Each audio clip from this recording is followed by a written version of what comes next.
people begin to lose their minds at day 7 with no sleep, and they begin to die. Their organs begin to shut down at day 9.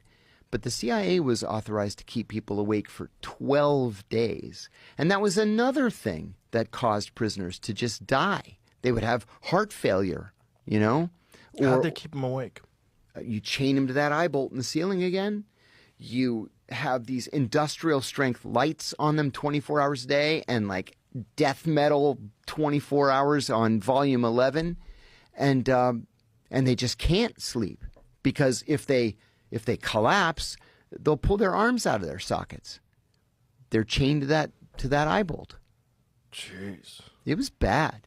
And then when people would die, they would just dig a hole next to the interrogation building, put them in the hole, cover it up, and then bring the next guy in. No report, no nothing. Nothing. There was one guy they reported on, and headquarters wrote back and said, just put him on ice until we can figure out what to do. And they literally just put him in a bathtub and filled it with ice, and then just decided a couple days later he started to turn. We should probably bury this guy. Wow. Yeah, it was ugly.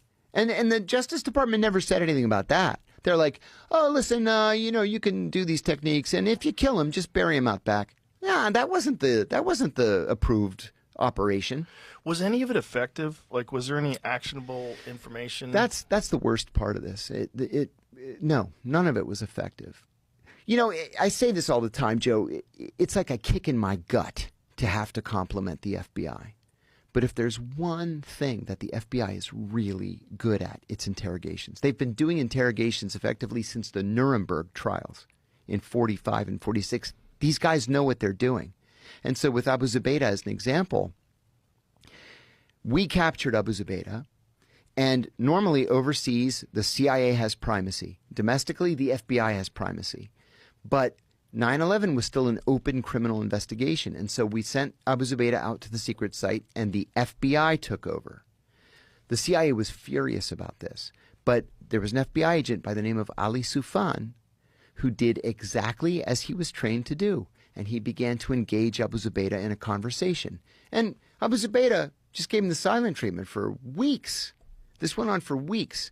But you go in, you offer him a cup of coffee, you offer him an orange. If he's cooperative, you'll let him write a letter to his mother, whatever. And finally he opened up, and he gave us actionable intelligence that saved American lives. And I'll give you 2 examples.